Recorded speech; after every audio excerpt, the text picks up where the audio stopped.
everyone. In our today's video, we are going to be discussing about the human excretory system. In our body, a lot of metabolic activities are happening continuously. Metabolism is nothing but the building up and breaking down processes. So these building up and breaking down processes of various substances are happening inside our body continuously.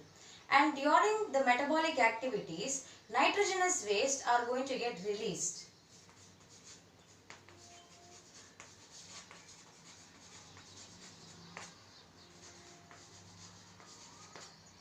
So these nitrogenous waste are actually toxic. What is the meaning of toxic? Toxic means poisonous. So these substances are actually poisonous and they are not supposed to be retained inside our body.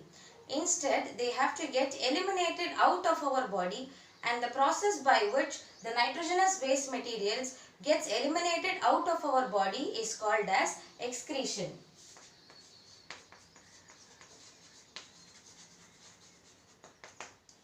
So now I have told you what is the reason for the nitrogenous waste to get eliminated out of the body.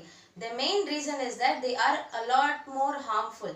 Okay, so we cannot have them inside our body. So who is going to help us in getting rid of the nitrogenous waste? It is our excretory system. So we have our excretory system which plays a very important role in eliminating the nitrogenous waste. Okay, so when we talk about the nitrogenous waste, it is of three types. Okay, ammonia, urea and the uric acid. If you take the fishes excrete ammonia as their nitrogenous waste. Birds excrete uric acid as their nitrogenous waste. And human beings excrete urea as their nitrogenous waste. Okay, so the major nitrogenous waste which human beings are going to excrete is urea. Alright, so now let's look into the structure of the human excretory system. So human excretory system consists of a pair of kidneys,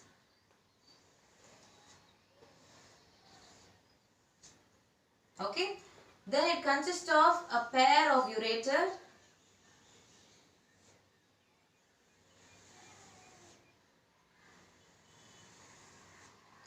urinary bladder,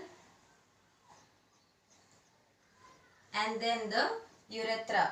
Okay, so as you can see here, I have drawn this is the right kidney and this is the left kidney. So I have drawn the right kidney little lower to the left kidney, and I have reason behind that. Okay, so the right kidney is actually placed lower to the left kidney due to the positioning of liver. Okay, so the positioning of the liver makes the right kidney to be placed little lower to the left kidney. Alright, so human excretory system consists of a pair of kidney, a pair of ureter, urinary bladder,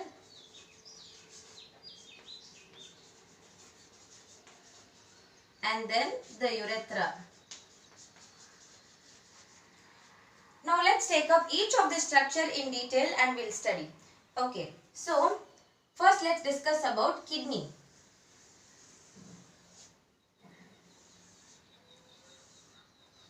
Okay, so kidney is bean shaped. So kidney is bean shaped and it is reddish brown in color. Kidney is located on either side of the vertebral column in our abdominal cavity. So what is abdominal cavity? Abdominal cavity is nothing but the space which is there, the cavity which is there in our belly region. So that is only known as abdominal cavity. So kidneys are placed on either side of the vertebral column in our abdominal cavity. Alright, so kidney, each kidney is about 11 centimeters in length, 5 centimeters wide, and it is 3 centimeter in its thickness.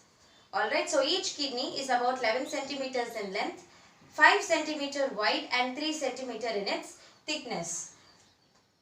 Kidney consists of an outermost protective covering which is called as the renal capsule.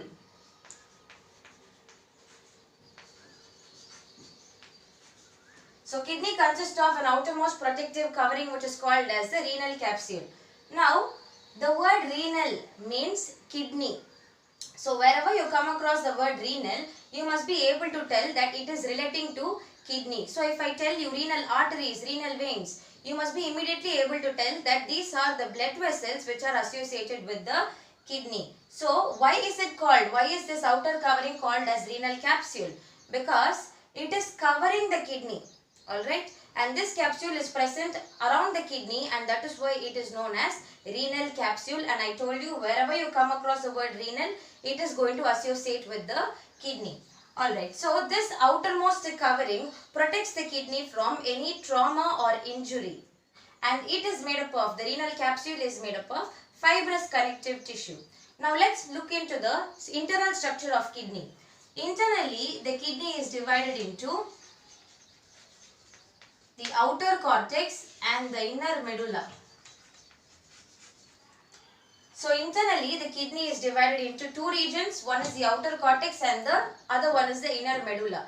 Both the cortex as well as the medulla consist of a lot of uriniferous tubules which are known as the nephrons. So nephrons are the structural and the functional units of the kidney. So right now we are not going to talk about nephrons. We will talk about that little later. So now let's go on with the structure of medulla. Fine. So I told you there are two regions. One is the outer cortex and the other one is the inner medulla. Outer cortex is much darker when compared to the inner medulla. Medulla is much lighter in its color, and I told you what is the color of the kidney. It is reddish brown in color. Alright. Now medulla consists of cone-shaped structures. So the medulla consists of cone-shaped structures which are called as the renal pyramids.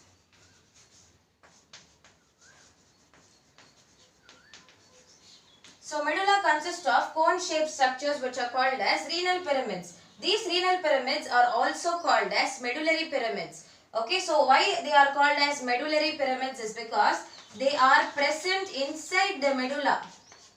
Okay, so as they are present inside the medulla, they are also known as medullary pyramids.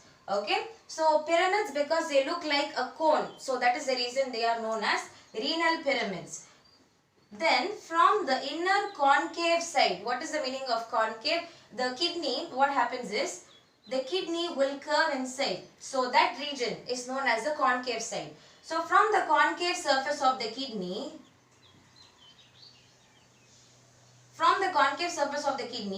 arises a notch which is called as the hilum. Okay, so this hilum is something which is important because through the hilum only the blood vessels are going to enter into the kidney, and through the hilum only the ureter is going to bring the urine out of the kidney. Alright, so why hilum is important? Because through the hilum only the blood vessels will enter into the kidney, and through the hilum only the ureter will bring the urine out of the kidney and it will take it to the urinary bladder. Okay, so where is this hilum present? Hilum is found on the concave, from the concave surface of the kidney. What is the meaning of concave? So the kidney curves inside, so that region is only known as the concave. So from that concave region arises a notch, and that notch is termed as hilum. Alright, now let's move on to the ureter. Okay, so this is the ureter. So what is this ureter? Ureter is a thin muscular tube. Okay, and the work of ureter is to conduct the urine from the kidney to the urinary bladder, which means the ureter is going to transport the urine from the kidney to the urinary bladder. Now the upper part of the ureter, so this is the upper part of the ureter. The upper part of the ureter is enlarged, and that portion is called as the renal pelvis. Okay, so the upper part of the ureter is enlarged, and that is known as the renal pelvis. So the renal pelvis was only narrowing down in order to form the ureter. Alright, so I hope you understood the structure of kidney until ureter, what and all is there. So now let's move on to the urinary bladder. So what is happening is, from the kidney through the ureter, the urine is sent to the urinary bladder. So in the urinary bladder, what is happening? So actually urinary bladder is a sac-like structure. It is sac-like in structure, and then the work of the urinary bladder is to store the urine. So urinary bladder stores the urine temporarily, after which it gets expelled out through the urethra. So urethra is a thin membranous tube. It's a thin membranous tube, and the work of urethra is to expel the urine out of the body.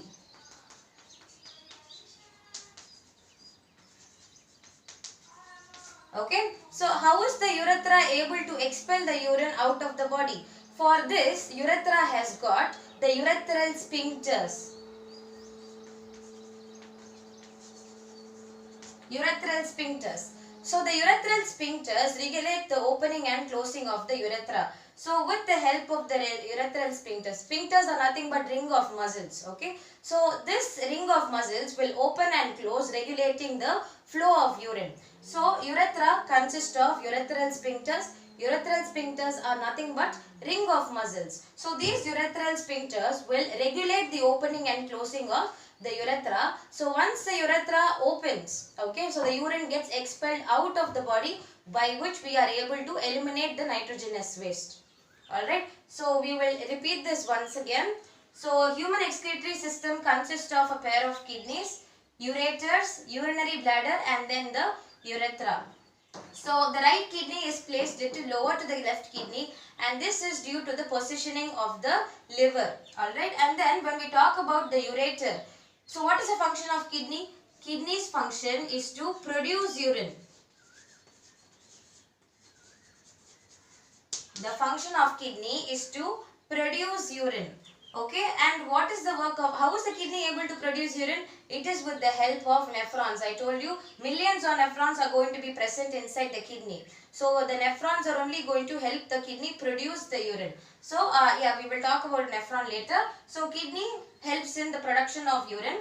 The ureter conducts meaning it transports. So it conducts the urine from the kidney to the urinary bladder. So the ureter is going to transport the urine which is produced from the kidney into the urinary bladder. So urinary bladder is a sac-like structure, and it stores the urine temporarily, after which it gets eliminated out through the urethra. So urethra, what is it? Urethra is made up, okay, urethra consists of urethral sphincters. Urethral sphincters are nothing but ring of muscles which regulate the opening and closing of the urethra. Okay, so through the urethra, the urine will get expelled out of the our body. Now the process of urination. The process of urination. What is urination? Expelling the urine out of our body is only called as urination. The process of urination is also known as micturition.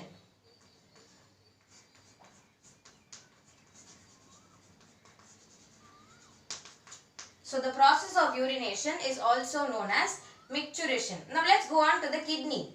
So what is kidney? Kidney is the chief excretory organ which is present in our body, and it is about 11 centimeter in length, 5 centimeter wide, and 3 centimeter in its thickness. And I forgot to tell you about the weight. So each kidney weighs about 120 grams to 170 grams. Alright, and kidney is located on either side of the vertebral column in our abdominal cavity. Abdominal cavity is the space which is present in our belly region. Alright, now it is covered by an outermost protective covering which is called as the renal capsule. Renal capsule is made up of fibrous connective tissue, and the work of the capsule is to protect the kidney from any damage. Okay, and then moving on to the internal structure. Internally, kidney is divided into two regions. One is the outer cortex and the other one is the inner medulla. Okay, so both cortex as well as the medulla consist of millions of nephrons. Alright, and then medulla consists of cone-shaped structures which are known as the renal pyramids or the medullary pyramids. So from there, from the concave surface, concave means it curves inside. Then from the concave surface of the kidney arises a notch which is called as the hilum. Hilum is important because through the hilum only what is going to happen? The blood vessels are going to enter into the kidney, and the ureter, you can see here, the ureter is coming out. The ureter is going to bring the urine out of the kidney. So both of this is happening through the hilum only. So hilum is quite important. Then moving on to the ureter. So ureter is a thin muscular tube. Okay, so the work of ureter is to conduct the urine from the kidney to the urinary bladder. So the upper narrow, this is the narrow part of the ureter. The upper enlarged part of the ureter is known as the renal pelvis. So the renal pelvis is only going to narrow down in order to form the ureter. Alright, so I hope you understood the structure of kidney. Now apart from this, now I told that kidney is the chief excretory organ. Apart from kidney, we have the skin and lungs, which also play a very important role in excretion. Alright, so we have skin and lungs, as I told you already. So first let's talk about the skin. So 15% of adults' body weight is made up of our skin only. Okay, so 15% of our weight constitutes the skin. So skin consists of a lot of sweat glands. You all know we sweat a lot. So through the sweat glands, what happens is some amount of waste substances are getting eliminated, especially sodium chloride. Salts like sodium chloride get eliminated through our sweat gland. So this plays a very important role. Our skin plays a very important role in excretion of sodium chloride. And then other substances also get eliminated through our skin. When we talk about lungs, you know what is the role of our lungs? Lungs helps in breathing. So we inhale oxygen and we exhale carbon dioxide. Carbon dioxide is something which is not needed. It's a byproduct of respiration. So it has to get eliminated out of our body. It is not supposed to be retained inside. So lungs help us to get rid of the carbon dioxide which is produced during breathing. Alright. So this is about the human excretory system. Now let's go on to discuss about the functions of kidney. So the kidney performs the following functions. So kidney helps to maintain the acid-base balance. So what is this acid-base balance? Now our blood should not become acidic. Okay. So if the blood becomes acidic, it is harmful for us. So when does the blood become acidic? The blood becomes acidic when the hydrogen ions in our blood increases. So when the hydrogen ion increases in the blood, what happens is the blood becomes acidic and the oxygen carrying capacity of the blood will decrease. So this is harmful, right? So in order to overcome this problem, what our kidney does is, the kidney will excrete the hydrogen ions which are there in the blood. Okay, so whichever hydrogen ions are not needed, they are going to get excreted, thereby maintaining the acid-base balance which is there in our body. Now the next function of kidney is to maintain the fluid electrolyte balance. So what is this fluid electrolyte balance? Electrolytes are nothing but the minerals. So there has to be a balance between the fluid and the minerals which are there in our body. So that only helps us to be in homeostasis. Homeostasis meaning internal stability. So to maintain internal stability, acid-base balance is needed, fluid electrolyte balance is also needed, which is all achieved with the help of our kidney.